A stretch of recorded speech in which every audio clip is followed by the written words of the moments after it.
Praise the Lord. लूका रचित सुसमाचार 5वां अध्याय का 3 से लेकर हम पढ़ते हैं 3 से 5 तक। उस नावों में से एक पर जो शमौन की थी चढ़कर उसने उससे विनती की, किनारे से थोड़ा हटा ले चल।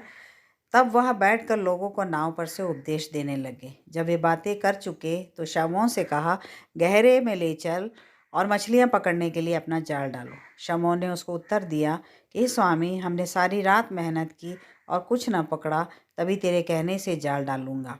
जब उन्होंने ऐसा किया तो बहुत मछलियां घेर लाए और उनके जाल फटने लगे। प्रियो, अक्सर हमारे जीवन में एक घमंड हमारे जीवन में रहता है। हम घमंड करते हैं अपने ऊपर में, हमारी पढ़ाई पर, हमारी एक्सपीरियंस पर, वर्किंग एक्सपीरियंस पर, और हम अपने आप को बोलते हैं, अरे मुझे ये सब मालूम है, मुझे ज्ञान है, मेरे को बहुत साल का एक्सपीरियंस है, मैं कर लूँगा करके। लेकिन कभी हम ये नहीं सोचते हैं कि इस सब के पीछे एक परमेश्वर सर्वशक्तिमान का हाथ है जो हमारे ऊपर रहता है हमेशा। यहाँ पर देखो, पतरस बचपन से ही वो मछुआरा था। उसको किस प्रकार कैसे मछली पकड़ना है, कौन से टाइम में मछली पकड़ना है, कौन से जगह में मछली पकड़ना है और कैसे मौसम में मछली पकड़ना है, ये सब वो जानकार व्यक्ति है। वो सब जानने वाला व्यक्ति है। और पतरस उस रात जब जाल डाला, क्या उसको नहीं मालूम था यहाँ मछलियाँ नहीं है? मछलियाँ जरूर रही होगी। वो मौसम भी अच्छा रहा होगा, वक्त भी अच्छा रहा है, लेकिन उसको रात भर जाल डालने के बाद भी उसको मछली नहीं मिला। तो इसे ये मालूम ये हमको ज्ञान हमको समझना चाहिए कि चाहे कितना भी हमारे एक्सपीरियंस क्यों ना हो, कितना भी हमारा बुद्धि क्यों ना हो, हम कितने साल से हम ये काम कर रहे हैं, और उस दिन अगर हमको नहीं मिलता है तो हमको ये नहीं सोचना चाहिए कि ये हमारी बैड लक है। क्योंकि वचन में कहीं भी, हम बाइबल में कहीं भी नहीं लगता है कि किसी का एक गुड लक है, किसी का ये बैड लक है।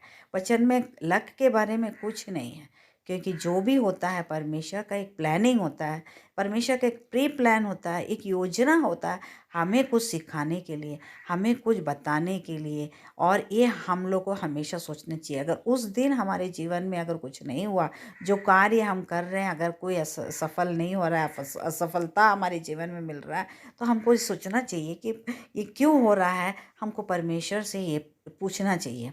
यहाँ पर देखो, पतरस ने रात भर जाल डाला और दूसरे दिन पर यीशु मसीह को देखा। यीशु मसीह आ रहा है, और इसके ऊपर भी हम पढ़ते देखते हैं कि वहाँ 2 नाव थे। वो 2 नाव में से एक नाव यीशु मसीह ने चुना।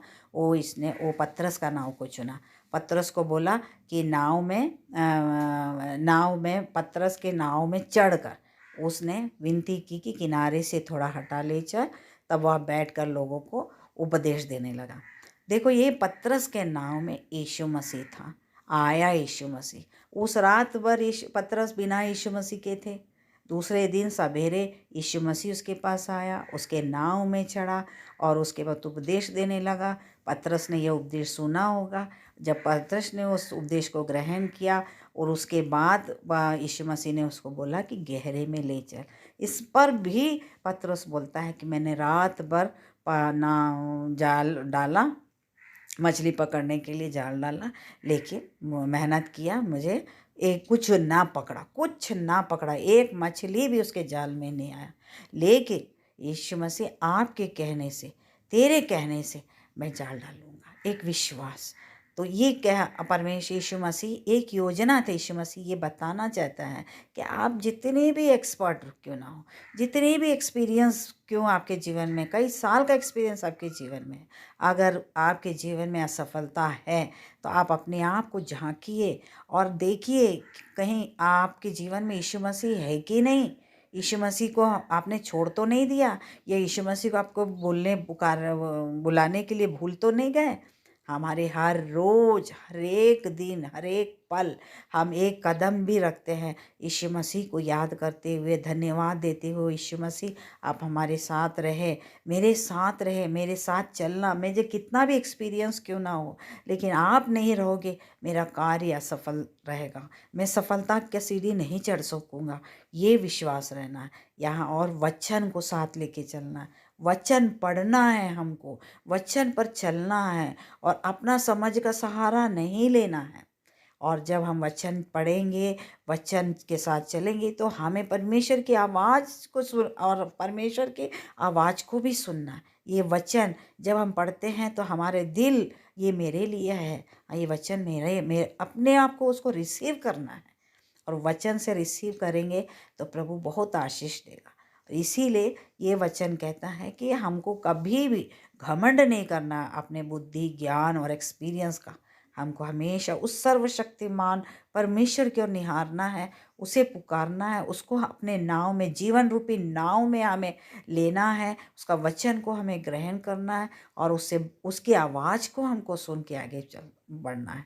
और हमारा जीवन में मनुष्यों के रूप में भी परमेश्वर सही लोगों को सामने खड़ा करके बात समझाता है कि ये नहीं करना, ऐसा करना, ऐसा करना। तो उसको भी हमको परमेश्वर के सामने रख के, क्या ये सही है क्या? इस व्यक्ति ने जो बोला सही है, मैं इसको चलूँ, ये तेरी ओर से है।